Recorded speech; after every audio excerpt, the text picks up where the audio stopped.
जय श्री राम।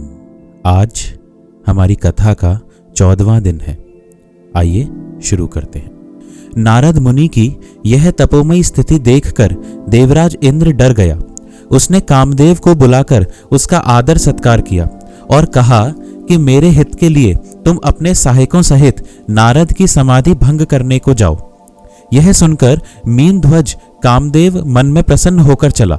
इंद्र के मन में यह डर हुआ कि देवर्षि नारद मेरी पुरी अमरावती का निवास राज्य चाहते हैं।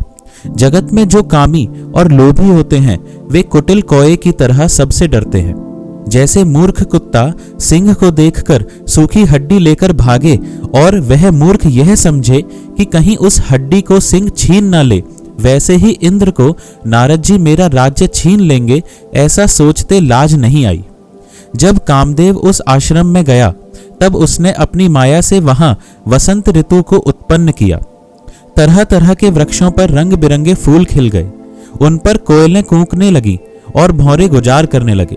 कामाग्नि भड़काने वाली 3 प्रकार की शीतल, मंद और सुगंध सुहावनी हवा चलने लगी।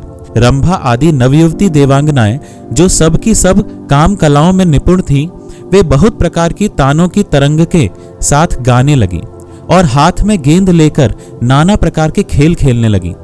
कामदेव अपने इन सहायकों को देखकर बहुत प्रसन्न हुआ और फिर उसने नाना प्रकार के मायाजाल किए, परंतु कामदेव की कोई भी कला मुनि पर असर न कर सकी।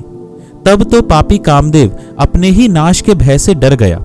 लक्ष्मीपति भगवान जिसके बड़े रक्षक हों, भला उसकी सीमा मर्यादा को कोई दबा सकता है? तब अपने सहायकों समेत कामदेव ने बहुत डर कर और अपने मन में हार मानकर बहुत ही आर्त दीन वचन कहते हुए मुनि के चरणों को जा पकड़ा। नारद जी के मन में कुछ भी क्रोध न आया। उन्होंने प्रिय वचन कहकर कामदेव का समाधान किया। तब मुनि के चरणों में सिर नवाकर और उनकी आज्ञा पाकर कामदेव अपने सहायकों सहित लौट गया। देवराज इंद्र की सभा में जाकर उसने मुनि की सुशीलता और अपनी करतूत सब कही, जिसे सुनकर सबके मन में आश्चर्य हुआ और उन्होंने मुनि की बड़ाई करके श्री हरि को सिर नवाया। तब नारद जी शिव जी के पास गए। उनके मन में इस बात का अहंकार हो गया कि हमने कामदेव को जीत लिया है। उन्होंने कामदेव के चरित्र शिव जी को सुनाए और महादेव जी ने उन नारद जी को अत्यंत प्रिय जानकर इस प्रकार शिक्षा दी। हे मुनि, मैं तुमसे बार बार विनती करता हूं कि जिस तरह यह कथा तुमने मुझे सुनाई है उस तरह भगवान श्री हरि को कभी मत सुनाना। चर्चा भी चले तब भी इसको छिपा लेना। यद्यपि शिवजी ने यह हित की शिक्षा दी, पर नारद जी को वह अच्छी न लगी। हे भरद्वाज, अब तमाशा सुनो। हरि की इच्छा बड़ी बलवान है। श्री रामचंद्र जी जो करना चाहते हैं वही होता है। ऐसा कोई नहीं जो उसके विरुद्ध कर सके। श्री शिवजी के वचन नारद जी के मन को अच्छे नहीं लगे। तब वे वहां से ब्रह्मलोक को चल दिए। एक बार गान विद्या में निपुण मुनिनाथ नारद जी हाथ में सुंदर वीणा लिए हरिगुण गाते हुए क्षीर सागर को गए, जहां वेदों के मस्तक स्वरूप मूर्तिमान वेदांत तत्व लक्ष्मी निवास भगवान नारायण रहते हैं।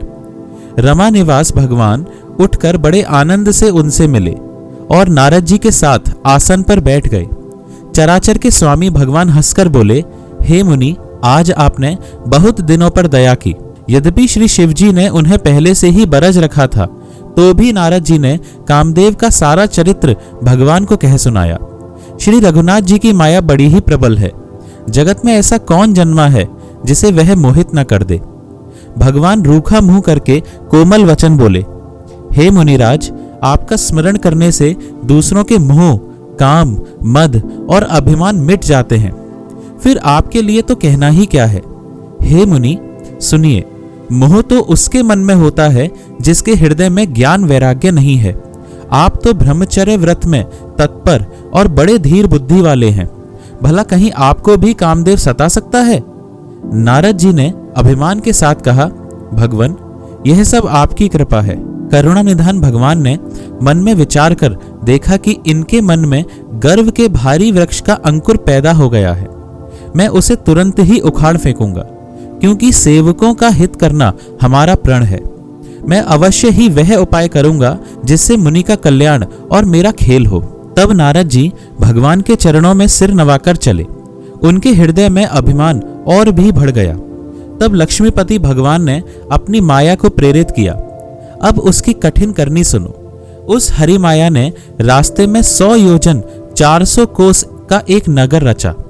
उस नगर की भांति भांति की रचनाएं लक्ष्मी निवास भगवान विष्णु के नगर वैकुंठ से भी अधिक सुंदर थीं। उस नगर में ऐसे सुंदर नर नारी बसते थे मानो बहुत से कामदेव और उसकी स्त्री रति ही मनुष्य शरीर धारण किए हुए हों। उस नगर में शीलनिधि नाम का राजा रहता था, जिसके यहाँ असंख्य घोड़े, हाथी और सेना के समूह टुकड़ियां थीं। उसका वैभव और विलास 100 इंद्रों के समान था। वह रूप, तेज, बल और नीति का घर था। उसके विश्व मोहिनी नाम की एक ऐसी रूपवती कन्या थी जिसके रूप को देखकर लक्ष्मी जी भी मोहित हो जाएं। वह सब गुणों की खान भगवान की माया ही थी। उसकी शोभा का वर्णन कैसे किया जा सकता है। वह राजकुमारी स्वयंवर करना चाहती थी। इससे वहां अनगिनत राजा आए हुए थे। खिलवाड़ी मुनि नारद जी उस नगर में गए और नगरवासियों से उन्होंने सब हाल पूछा। सब समाचार सुनकर वे राजा के महल में आए। राजा ने पूजा करके मुनि को आसन पर बिठाया। फिर राजा ने राजकुमारी को लाकर नारद जी को दिखलाया और पूछा कि हे नाथ, आप अपने हृदय में विचार कर इसके सब गुण दोष कहिए। उसके रूप को देखकर मुनि वैराग्य भूल गए और बड़ी देर तक उसकी ओर देखते ही रह गए। उसके लक्षण देखकर मुनि अपने आप को भी भूल गए और हृदय में हर्षित हुए, पर प्रकट रूप में उन लक्षणों को नहीं कहा।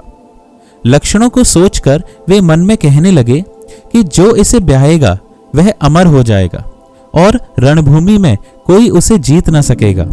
यह शील निधि की कन्या जिसको वरेगी, सब चर अचर जीव उसकी सेवा करेंगे। सब लक्षणों को विचार कर मुनि ने अपने हृदय में रख लिया और राजा से कुछ अपनी ओर से बनाकर कह दिया। राजा से लड़की के सुलक्षण कहकर नारद जी चल दिए, पर उनके मन में यह चिंता थी कि मैं जाकर सोच विचार कर अब वही उपाय करूं जिससे यह कन्या मुझे ही वरे। इस समय जब तब से तो कुछ हो ही नहीं सकता। हे विधाता, मुझे यह कन्या किस तरह मिलेगी? इस समय तो बड़ी भारी शोभा और विशाल सुंदर रूप चाहिए, जिसे देखकर राजकुमारी मुझ पर रीझ जाए और तब जयमाल मेरे गले में डाल दे। एक काम करता हूं कि भगवान से सुंदरता मांगूं, पर भाई उनके पास जाने में तो बहुत देर हो जाएगी, किंतु श्री हरि के समान मेरा हितु भी कोई नहीं है, इसलिए इस समय वे ही मेरे सहायक हों। उस समय नारद जी ने भगवान की बहुत प्रकार से विनती की। तब लीला में कृपालु प्रभु वहीं प्रकट हो गए। स्वामी को देखकर नारद जी के नेत्र शीतल हो गए और वे मन में बड़े ही हर्षित हुए कि अब तो काम बन ही जाएगा। नारद जी ने बहुत दीन होकर सब कथा कह सुनाई और प्रार्थना की कि कृपा कीजिए और कृपा करके मेरे सहायक बनिए। हे प्रभु, आप अपना रूप मुझको दीजिए और किसी प्रकार मैं उस राजकन्या को नहीं पा सकता। हे नाथ, जिस तरह मेरा हित हो आप वही शीघ्र कीजिए। मैं आपका दास हूं। अपनी माया का विशाल बल देख दीन दयालु भगवान मन ही मन हंसकर बोले, हे नारद जी सुनो, जिस प्रकार आपका परम हित होगा हम वही करेंगे, दूसरा कुछ नहीं। हमारा वचन असत्य नहीं होता। हे योगी मुनि सुनिए, रोग से व्याकुल रोगी कुपथ्य मांगे तो वैद्य उसे नहीं देता। इसी प्रकार मैंने भी तुम्हारा हित करने की ठान ली है। ऐसा कहकर भगवान अंतर्धान हो गए। भगवान की माया के वशीभूत हुए मुनि ऐसे मूढ़ हो गए कि वे भगवान की अगूढ़ स्पष्ट वाणी को भी ना समझ सके। ऋषिराज नारद जी तुरंत वहां गए जहां स्वयंवर की भूमि बनाई गई थी। राजा लोग खूब सज धज कर समाज सहित अपने अपने आसन पर बैठ गए। मुनि नारद मन ही मन प्रसन्न हो रहे थे कि मेरा रूप बड़ा सुंदर है, मुझे छोड़ कन्या भूलकर भी दूसरे को न वरेगी। कृपा निधान भगवान ने मुनि के कल्याण के लिए उन्हें ऐसा कुरूप बना दिया कि जिसका वर्णन नहीं हो सकता। पर यह चरित्र कोई भी न जान सका। सबने उन्हें नारद ही जानकर प्रणाम किया। वहां 2 शिवजी के गण भी थे। वे सब भेद जानते थे और ब्राह्मण का वेश बनाकर सारी लीला देखते फिरते थे। वे भी बड़े मौजी थे। नारद जी अपने हृदय में रूप का बड़ा अभिमान लेकर जिस समाज पंक्ति में जाकर बैठे थे, ये शिवजी के दोनों गण भी वहीं बैठ गए। ब्राह्मण के वेश में होने के कारण उनकी इस चाल को कोई न जान सका। वे नारद जी को सुना सुनाकर व्यंग वचन कहते थे। भगवान ने इनको अच्छी सुंदरता दी है, इनकी शोभा देखकर राजकुमारी रीझ ही जाएंगी और हरि जानकर इन्हीं को खास तौर से वरेंगी। नारद मुनि को मोह हो रहा था, क्योंकि उनका मन दूसरे के हाथ माया के वश में था। शिवजी के गण बहुत प्रसन्न होकर हंस रहे थे। यद्यपि मुनि उनकी अटपटी बातें सुन रहे थे, पर बुद्धि भ्रम में सनी हुई होने के कारण वे बातें उनकी समझ में नहीं आती थीं। उनकी बातों को वे अपनी प्रशंसा समझ रहे थे। इस विशेष चरित्र को और किसी ने नहीं जाना, केवल राजकन्या ने नारद जी का वह रूप देखा। उनका बंदर सा मुंह और भयंकर शरीर देखते ही कन्या के हृदय में क्रोध उत्पन्न हो गया। तब राजकुमारी सखियों को साथ लेकर इस तरह चली मानो राजहंसिनी चल रही है। वह अपने कमल जैसे हाथों में जयमाला लिए सब राजाओं को देखती हुई घूमने लगी। जिस ओर नारद जी रूप के गर्व में फूले बैठे थे, उस ओर उसने भूलकर भी नहीं ताका। नारद मुनि बार बार उचकते और छटपटाते हैं। उनकी दशा देखकर शिवजी के गण मुस्कुराते हैं। कृपालु भगवान भी राजा का शरीर धारण कर वहां जा पहुंचे। राजकुमारी ने हर्षित होकर उनके गले में जयमाला डाल दी। लक्ष्मी निवास भगवान दुल्हन को ले गए। सारी राजमंडली निराश हो गई। मोह के कारण मुनि की बुद्धि नष्ट हो गई थी। इससे वे राजकुमारी को गई देख बहुत ही विकल हो गए, मानो गांठ से छूटकर मणि गिर गई हो। तब शिवजी के गणों ने मुस्कुराकर कहा, जाकर दर्पण में अपना मुंह तो देखिए। ऐसा कहकर वे दोनों बहुत भयभीत होकर भागे। मुनि ने जल में झांक कर अपना मुंह देखा। अपना रूप देखकर उनको बड़ा क्रोध आया। उन्होंने शिवजी के उन गणों को अत्यंत कठोर शाप दिया, तुम दोनों कपटी और पापी जाकर राक्षस हो जाओ। तुमने हमारी हंसी की, उसका फल चखो। अब फिर किसी मुनि की हंसी करना। मुनि ने फिर जल में देखा तो उन्हें अपना असली रूप प्राप्त हो गया। तब भी उन्हें संतोष नहीं हुआ। उनके होंठ फड़क रहे थे और मन में क्रोध भरा था। तुरंत ही वे भगवान कमलापति के पास चले। मन में सोचते जाते थे, जाकर या तो शाप दूंगा या प्राण दे दूंगा। उन्होंने जगत में मेरी हंसी कराई। दैत्यों के शत्रु भगवान हरि उन्हें बीच रास्ते में ही मिल गए। साथ में लक्ष्मी जी और वही राजकुमारी भी थी। देवताओं के स्वामी भगवान ने मीठी वाणी में कहा, हे मुनि, व्याकुल की तरह कहाँ चले। ये शब्द सुनते ही नारद को बड़ा क्रोध आया। माया के वशीभूत होने के कारण मन में चेत नहीं रहा। मुनि ने कहा, तुम दूसरों की संपदा नहीं देख सकते, तुम्हारे ईर्ष्या और कपट बहुत है। समुद्र मथते समय तुमने शिवजी को बावला बना दिया और देवताओं को प्रेरित करके उन्हें विषपान कराया। असुरों को मदिरा और शिवजी को विष देकर तुमने स्वयं लक्ष्मी और सुंदर कौस्तुभमणि ले ली। तुम बड़े धोखेबाज और मतलबी हो, सदा कपट का व्यवहार करते हो। तुम परम स्वतंत्र हो, सिर पर तो कोई है नहीं। इससे जब जो मन को भाता है स्वच्छंदता से वही करते हो। भले को बुरा और बुरे को भला कर देते हो। हृदय में हर्ष विषाद कुछ भी नहीं लाते। सबको ठग ठग कर परख गए हो और अत्यंत निडर हो गए हो। इसी से ठगने के काम में मन में सदा उत्साह रहता है। शुभ अशुभ कर्म तुम्हें बाधा नहीं देते। अब तक तुमको किसी ने ठीक नहीं किया था, अब कि तुमने अच्छे घर बना दिया है। मेरे जैसे जबरदस्त आदमी से छेड़खानी की है, अतः अपने किए का फल अवश्य पाओगे।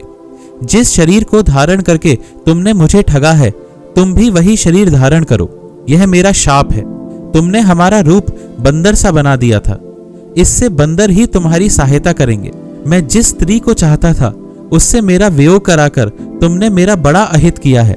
इससे तुम भी स्त्री के वियोग में दुखी होगे। आज बस इतना ही पाठ। आइए थोड़ा भजन करते हैं। जय श्री राम। सीता राम राम राम, सीता राम राम राम, सीता राम राम राम, सीता राम राम राम, सीता राम राम राम, सीता राम राम राम, सीता राम राम राम सीता राम राम राम। जय श्री राम।